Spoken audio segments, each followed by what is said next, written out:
All right, so as always, when doing the track guides, I'm always using the Thursday session as a static temperature thing. So December 4th, this is Watkins Glen. We're going to click on this, and then you can just click test drive with whatever car you're using. These are the static temperatures, so this is going to be the same for all track guides. All right, welcome to the track guide for GT4. This track, I've chosen the Mercedes AMG for the GT4s. So we're going to do a fast lap to go through it, and then we'll slow it down and talk about it. But before I get to that, I just want to talk about the pit entry here. We did this last year. Same rules are going to apply. So you're going to have to stay to the right of this yellow line when coming into the pits, and stay to the right of the track when you intend on pitting, so that everybody knows I'm going into the pits.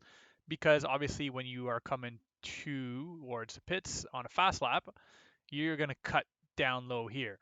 But if there's a car that needs to pit, you're going to have to be very aware of that, and you cannot come down as low because you obviously have to make room for the car.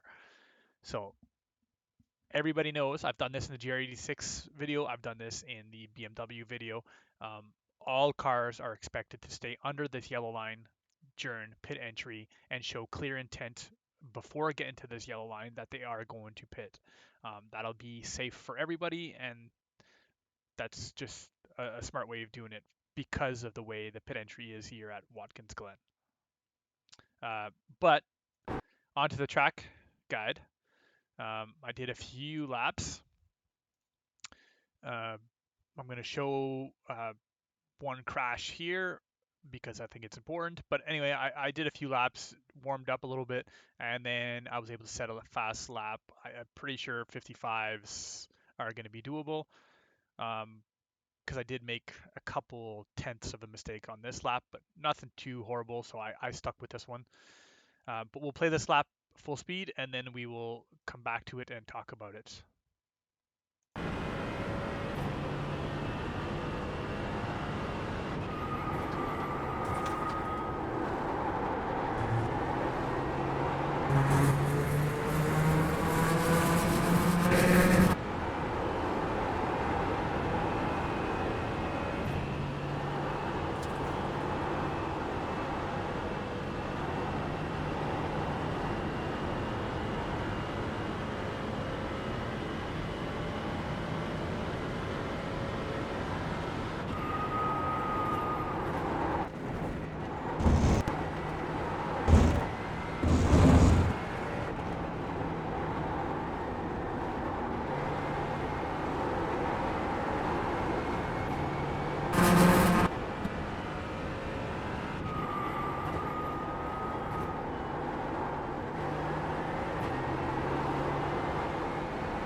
And there we go. That's a 156.070. So let's load it up again and talk about it in detail here.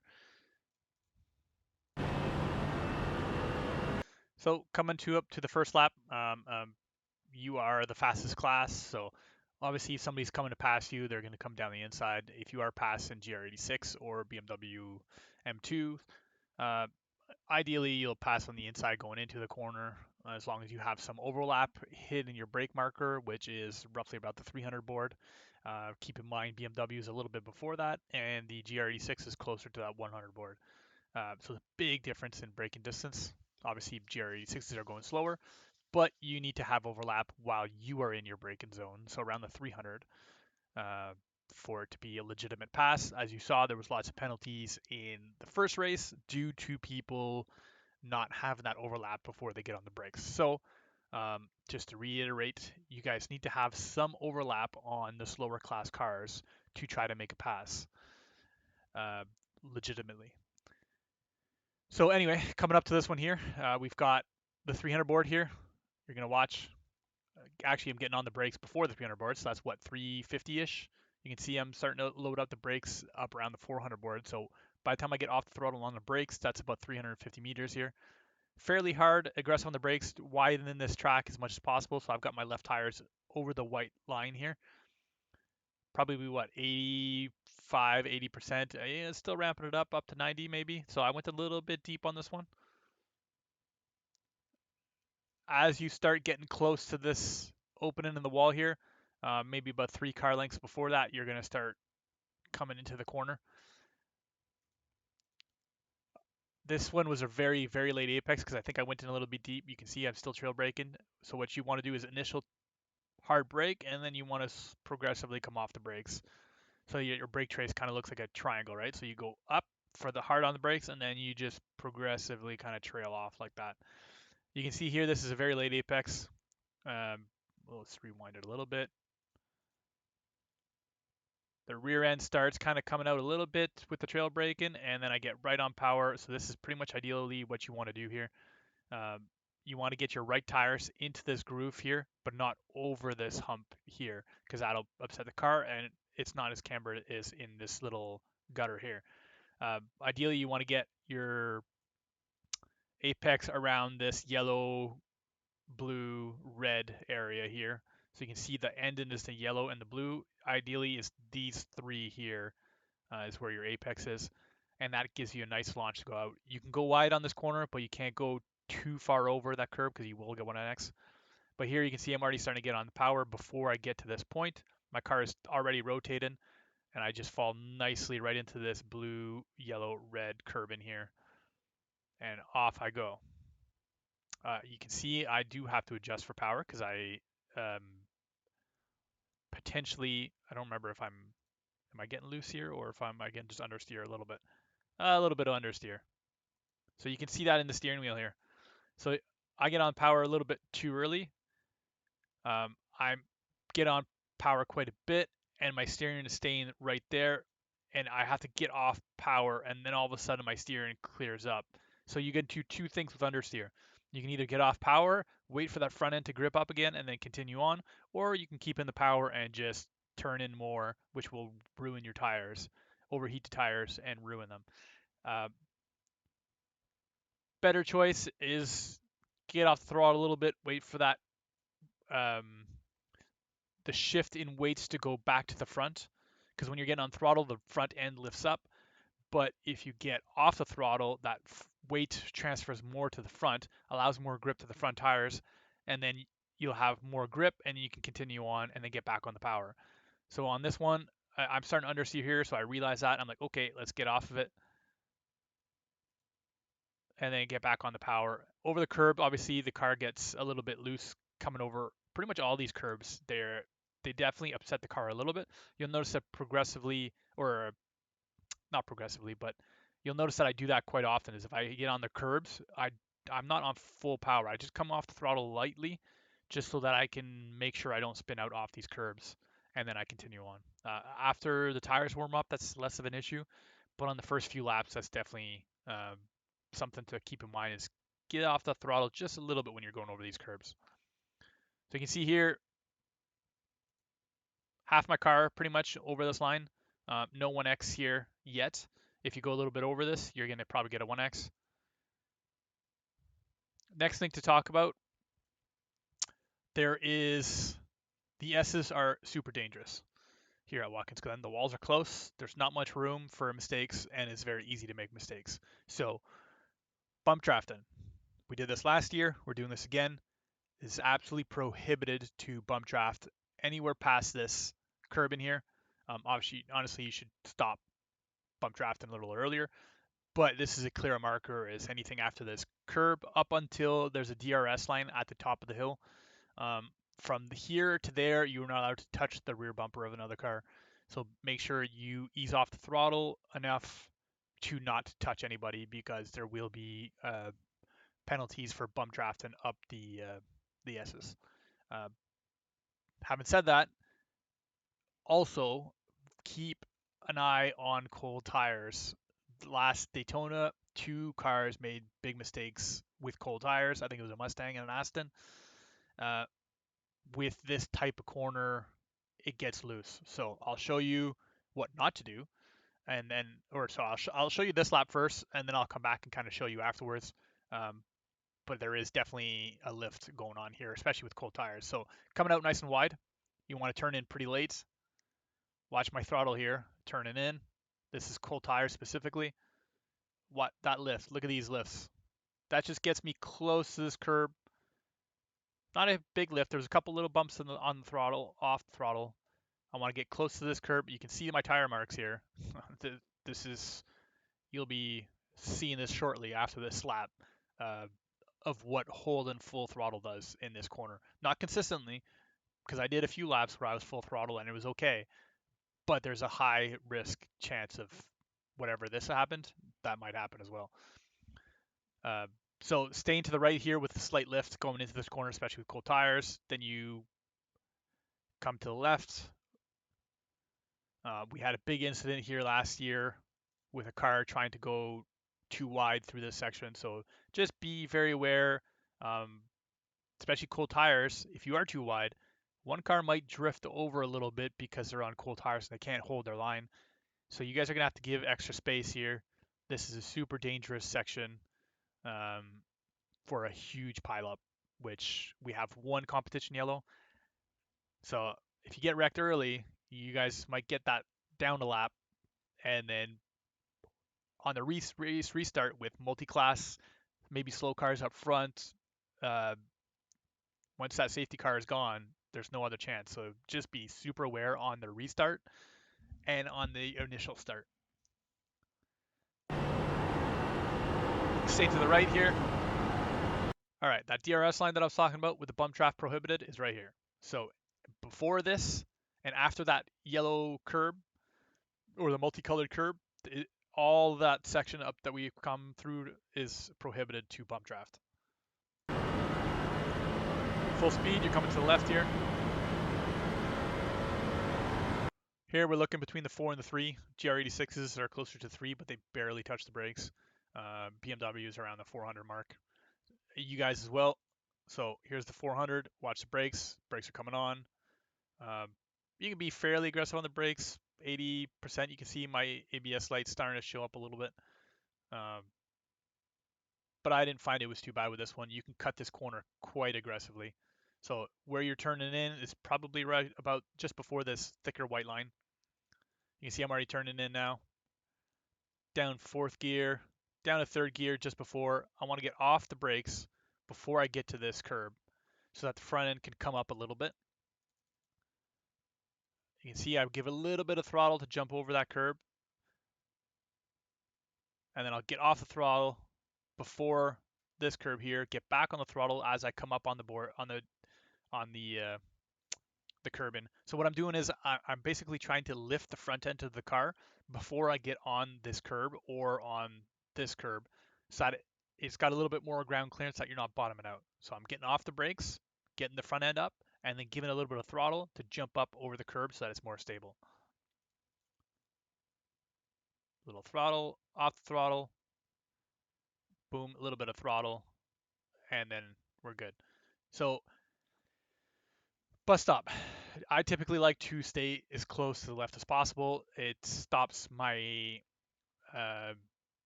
tires from scrubbing if you go too far to the right here. So if you're in the middle of the track over here, you've gone too far, you've carried speed, but now all of a sudden you're gonna have to slow down a lot to try to turn left, and that tends to scrub your tires and lose speed through the whole section. So if you stay much tighter, you can carry a little bit more speed and your tire life is much better. So staying to the left here, watching that throttle, jumping over the curb. See how you go? I go full throttle here, and then when I'm going over this curb, I'm going to lift just slightly. That's what I was talking about earlier. So that way you're not spinning out on this curb. One thing to note, I've told this to both GR86 and BMW M2s, when they are coming out of this sector, if they have GT4s behind them ready to go, I have instructed them to stay inside. I mean, it's their choice. All cars come out about halfway when they're on a qualifying or like solo run, but in race situation, I have informed them it's usually smarter to hug the inside. So you guys might have to go to the outside for this. Be aware if there is a slower class here and you guys are fighting for position with multiple cars, it's probably not the wisest decision to go one left and one right and split the GR86 or the BMW. That tends to be a bit of a hairy situation. I've instructed the BMW and GR86, not that they'll follow exactly what I say, but I always told them it was a safer option to stay to the right here and allow the faster class to go around the outside. But on a quality lap here, same as all the other cars, you come about halfway out of this here. So when you're coming out of the bus stop, typically I come about halfway out of the track. You can see there's like a rough patch across here is kind of where I'm getting off the throttle and just getting on the brakes a little bit here. Nothing too extreme. I want to turn in while on the brakes, just like trail brakes so that the front end has a little bit more weight shift. And I am looking for this spot right here. Pretty clear. There's thicker curbs and there's that pavement on the right here. I like to typically get on throttle and apex around this spot. With the GT4, I am going to not get on throttle fully right away because there is lots of power and the tires are kind of not fully up to temperature, and also it just doesn't make the corner if you get on throttle too early. Oh, I almost hit that reset button. So yeah, I'm just getting on throttle initially, and then once I realize I can make the corner uh, closer to this cabin here, I'm starting to get full throttle, and I'm going to power right out of it. All the way to the left here. If you get on throttle too early, you're going to end up closer to this wall, and there is an off track. Uh, if you follow this line here and you go off into the grass here, that is going to be an off track. If you just slightly touch over here, that's not an off track, but there is an off track here, so be aware of that. This is fine, just slightly touching it. Coming immediately over to the right. Again, be very wary of multi-class situation here. GR86 or BMW are both, as soon as they come across this spot, they are directly going over to the right here to try to get the better braking line to open up the next corner. So if you're following a slower class through this section and you're like, okay, I'm going to dive down the inside on the exit, maybe show that you're doing that fairly early, or hold back a little bit and wait till they go across to the right and then come down to the left.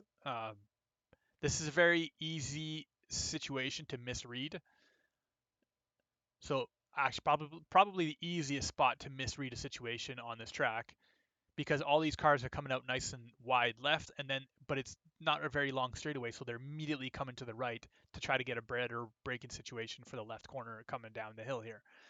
So just be very aware, this one specifically is a very easy situation to misread.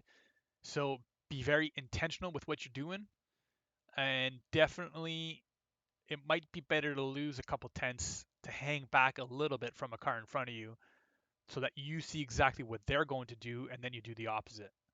GT4s have quite a bit of speed, so it should be fairly easy to pass the GR86 down the inside here if they go all the way to the right. If they don't go out of the way of the right, it's very easy for you to go by on the right. BMW, obviously, the speeds are a little bit closer, so that one's a little bit trickier. But again, the car in front, I've instructed they should follow the racing line, so they should be crossing over. So the inside should be the move here, but just it's very easy to miscommunicate what intentions are here. So just be extra aware of that situation. As soon as you get over to the left here, immediately come over to the right, just like I said with the other two car classes. You want to open up this corner as much as possible. I do like early apex in here, but the braking zone is a little bit better than Watkins used to be. I don't think there's great used to be here. So I use this as a bit of a braking reference now. I find this corner used to never have any good braking reference, but now I see this and I've been using this for a brake marker. Not that I'm going all the way to it, but I'm probably braking about 25 meters ahead of it with the GT4. Pretty similar with the BMW, but with the GR86, I'm braking at that kind of mark. So you can see here, yeah, roughly about 25, 20 some meters ahead of it. I'm getting on the brake, off the throttle. Fairly decent braking, 75 probably percent, 80%. And what I like doing with this one is because there's a lot of camber in this, I come in very early. I don't wait for a late apex. I try to come in as early as possible. And you can see I even understeer a little bit on this one. Typically, I like coming in a little bit earlier. And then I get on throttle fairly early as well. And I kind of use the throttle and the bumps to upset the car a little bit so that I can turn and not understeer as much. You can see here a lot of kind of counter steering here and there. And then I come out nice and wide, just touch the curbs, and then back over to the left. This straightaway is a little bit longer, so you can pass down the inside on the other car classes. That shouldn't be too much of an issue. Next corner here, we're looking at the just before the 200. Just a heads up, the GR86s are braking around the 100. BMWs about 225, 250-ish. You guys are about the same thing. So there's the 300 board. I'm starting to apply the brakes and then getting off throttle around the 200. Wide at first, and again, this is a very similar to corner to the last one, is I like early apex in this one as well. These are kind of the only, well, that's not the only two, but these are definitely two corners that I prefer coming to the inside because of the camber of the corner and the way it shapes with the elevation changes. I find early apex is the best way to do it, um, but that's just myself. So hard braking because you are going uphill here. There is a bit of a downhill section, but you start coming uphill pretty late, so you can come onto the brakes pretty aggressive with this one. You can see here, super hard braking, 95%. Trail braking, trail braking, trail braking. Just kind of coming to the inside of this corner, and you kind of halfway through the corners when I'll come in even more aggressively. Slowly trail braking, and then I come off the brakes onto the throttle, very close to the curb, almost 100% right away, just balancing that rear tire slip and all the way to the left of the outside of the track. There is extra track usage you can use here, um, which is nice. There's no off track here, so you're good as long as you don't go in the dirt. And then it's just powering it out of it.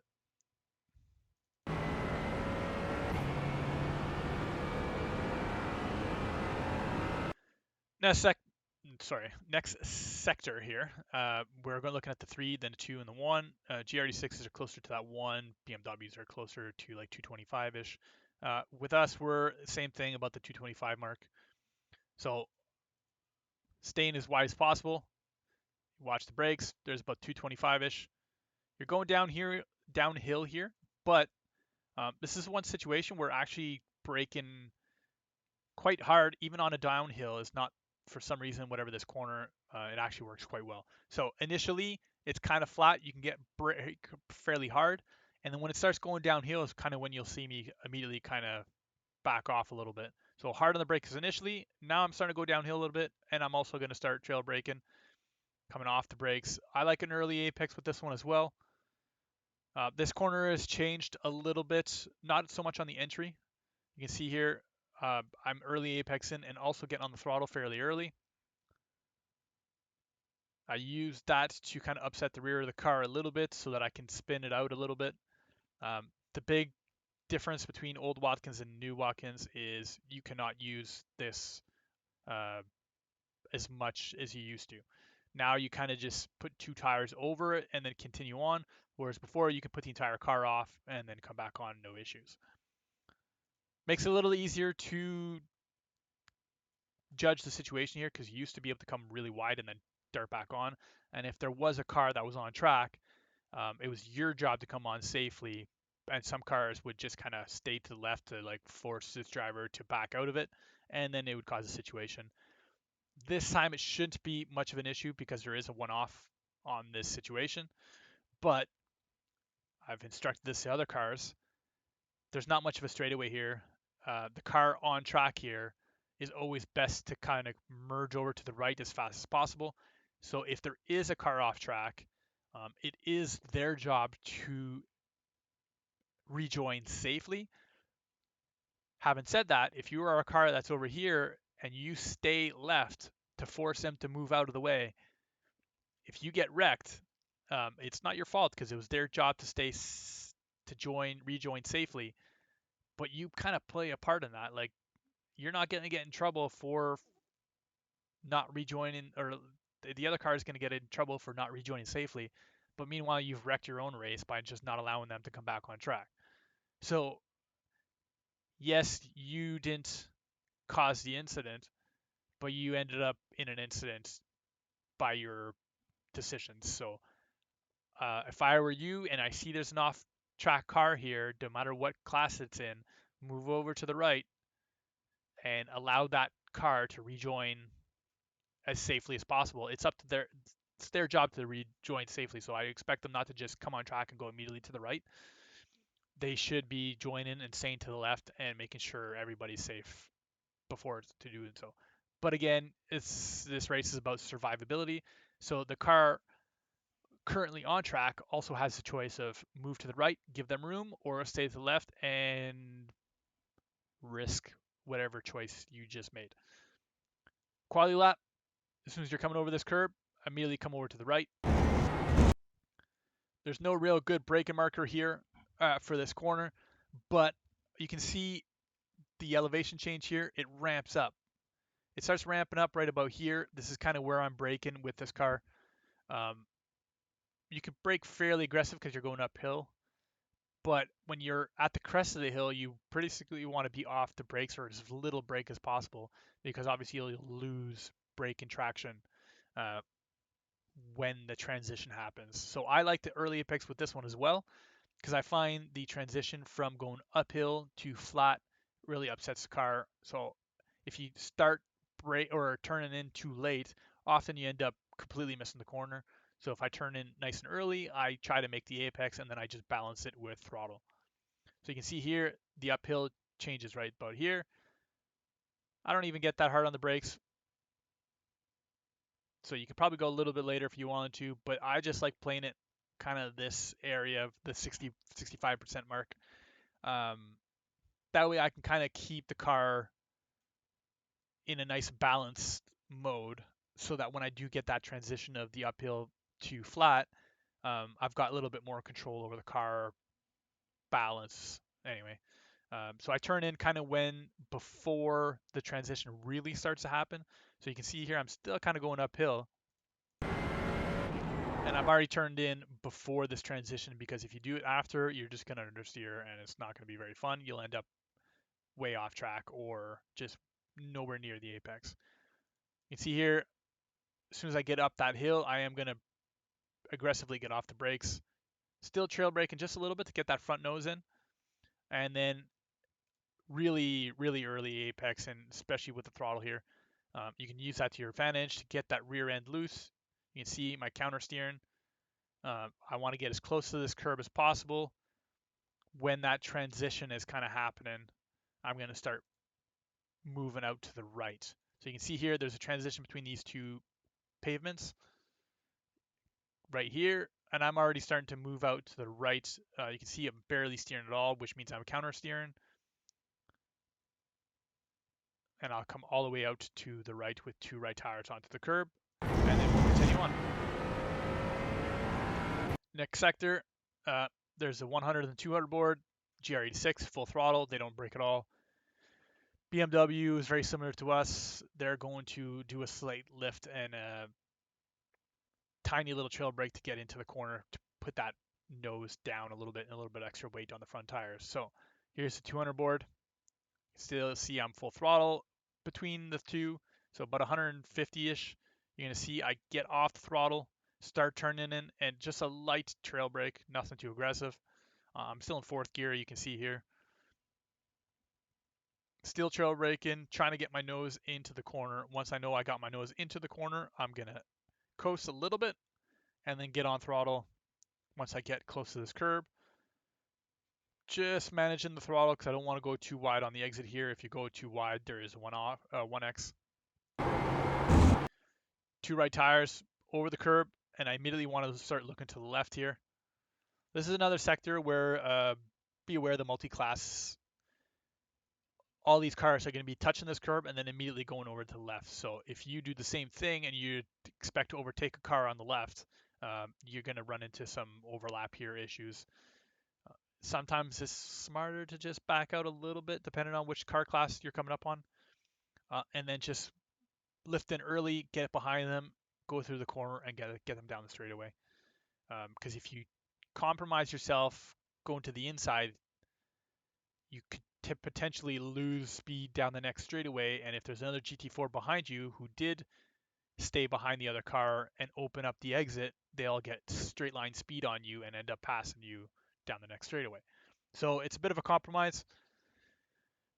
Tricky situation this corner for sure with multi-class, but yeah, I tend to try to play it safe. If it's GRE6, sometimes the speed difference is a little too much. You might have to pass them.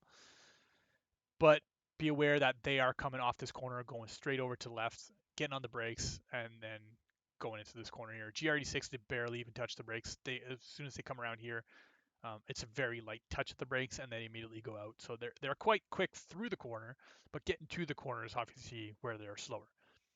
For a GT4 on a quali lap, you're going to come directly over here. You're going to do the same as almost every other car. Is you're going to look at this wall here. You want to open up this corner. I tip to get onto the brakes just slightly before this. Nothing too aggressive because I want the platform to be as stable as possible before I get into this one. And then I'm going to come down close to the curb here and get on throttle to maximize exit speed. So you can see here, here's the wall. I'm already getting on brakes before the end of it. Nothing too aggressive. You can see where I'm steering is I'm going my steering wheel straight and slightly to the right a little bit, but my car is continuing to go towards this wall because I want to open up this corner and I want to adjust the suspension and the tire slip angle to fall to the left so that it's nice and stable before I turn in right.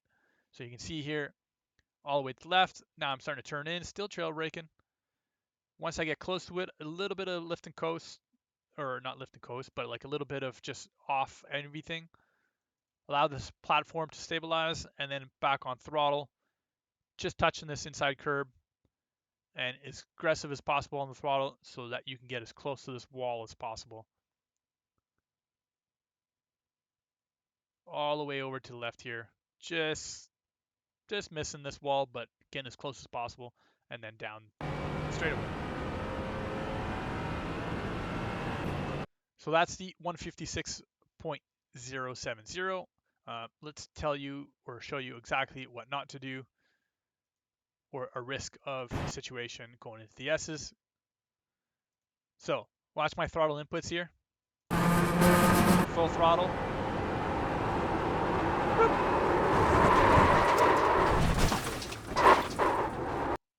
Very easy to do. There's like a decompression or a compression spot here, roughly about here, where if you're full throttle with cold tires, it compresses, and as soon as you start kind of bottoming out, tires just kind of slip out, and it's super easy to pop. All right, we're done, and then you're sideways, and the entire field behind you crashes out. So be very aware of GT4s, front engine, rear drives. I'm not sure about the mid-engine cars, but the front engine, rear-wheel drives, as we see at Daytona, cold tires, be very careful how you're applying the power or where you're applying full power. This sector here, not advised. Do a little small lifting coming into the corner, and then once you've cleared this spot, you get back on throttle. That should be no issue at all. But you can see here, it's super easy. This was my second lap out, so I had to out lap, and this was my first kind of flying lap, and immediately it just bottom out right here, whoop, done.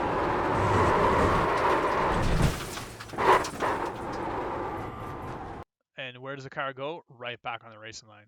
It hits the wall, comes right back on track, and the entire field behind us is now screwed. So just be very aware of that. We're going to come back to the fast lap, and we'll do a far chase, and that'll be it for the track guide.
And that's the track guide for GT4 at round 2 at Watkins Glen.